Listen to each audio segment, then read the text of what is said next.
Thank you, Honorable Speaker. And on the onset, I want to support this motion, first by congratulating the Honorable Member for bringing this motion to the House, which I think is timely in terms of this House having created a committee on social protection. Honorable Speaker, this aged people is a very special and delicate group which need special attention to be accorded to them. And I think it is time this House has to relook at the population versus the age. And when we identify that at the age of 65, the numbers are so huge that we can never increase the amount, which is Kenya shillings 2,000, then we may opt to increase the age bracket to 70 or thereabout, so that we can be able to increase the amount. Because, Honorable Speaker, honestly speaking, with the current economic standard today, 2,000 shillings per month is quite minimal. So this House may need, through the Committee of Social Protection, to relook at the age versus the population and come and give this House a solution, and we agree which is the current, the correct age that we should continue. We should also look at the budget, and as much as we fight for our roads, water, electricity, and all other social amenities, I think we should also look at this program with seriousness and allocate the budget that will be enough for this.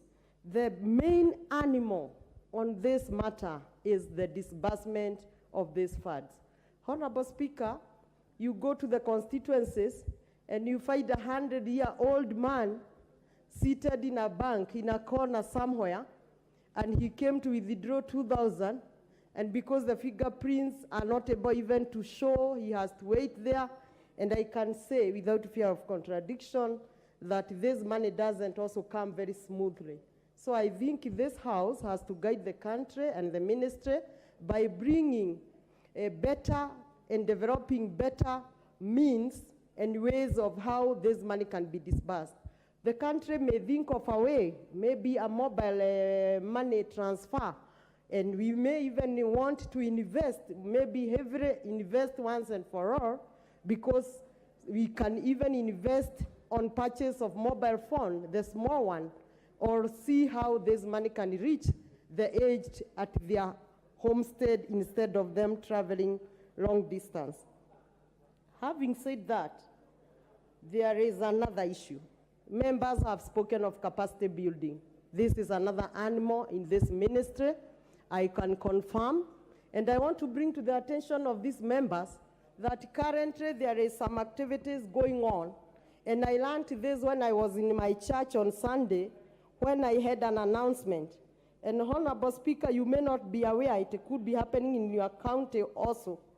This ministry, through the Directorate of Social Assistance or Social Welfare, have sent their staffs to the ground in 20 counties to restructure the system. And it is a very sad affair. Honorable Speaker, I can tell you, I think the whole of yesterday, I was struggling with the administration in Kipipiri constituency. I happened to be in my constituency doing bursary form issuance, and I saw a huge crowd, a stranded crowd in a certain stadium. And when I went, I found old men and women of 80 years, 90 years, 100, hungry, thirsty, under very harsh conditions of sun. There was no chief, there was no assistant chief, there was no ACC. I was struggling to find who is addressing these people. And I found 2 officers from this department, and they were telling me they are conducting election. Honorable Speaker, how can a 100-year-old man even know or conceptualize about election? And this election was to spearhead the matters. And I asked my DCC, can we call off these meetings? And these meetings be replanned, because these meetings, ideally, they will still elect the caregivers. So it beats the logic that the caregivers will be elected, yet they came with their old parents. Why are we making our old parents struggle? They cannot even hear. The hearing system is broken at this age. Some cannot even see. Honorable Speaker, some were carried by border. I witnessed an old woman where a border could not climb a small trench and she fell down. I witnessed another one who just collapsed and fainted because she was hungry. And I had to stop all my program for bursary and organize for energy drinks and something for these people to eat. They were coming from long distance. I want through this motion to call this ministry to order. Even if they do not have capacity, they should have humane eyes. They cannot conduct meetings for the old, for purported election, while the old cannot even afford to see, to hear, or even understand what the election is about. Honorable Speaker, we know the administrations are key pillars in this country. And when these kind of structures are to be administered, it is paramount that the ministry, through their directorate and their officers, should involve the administration like the chiefs, the DCC, the ACC, because these are the people who will give them the ideas.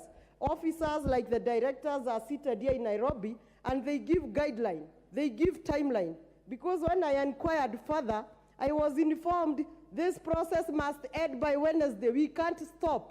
And another meeting was happening in another location. They have to travel to the ward level, not even at sub-location level. So in essence, I'm saying there is need for capacity building. There is need for the directors in Nairobi to understand the ground, understand these are old people who cannot travel, who cannot vote. They have caregivers, and their caregivers can handle their matter. Finally, Honorable Speaker, as we look at the disbursement, it can also be a nightmare, because some of these caregivers also they take the money of the old and they squander. So it is also a very delicate issue. And I think that's why the government was coming out with the system of the bank. But again, the 100-year going all the way, maybe from Kipipiri to Orkalau, where we have the nearest bank, is also very troublesome. So I want to call the Committee on Social Protection, to burn their midnight oil, come out with better ways of disbursement, because this disbursement is a real issue.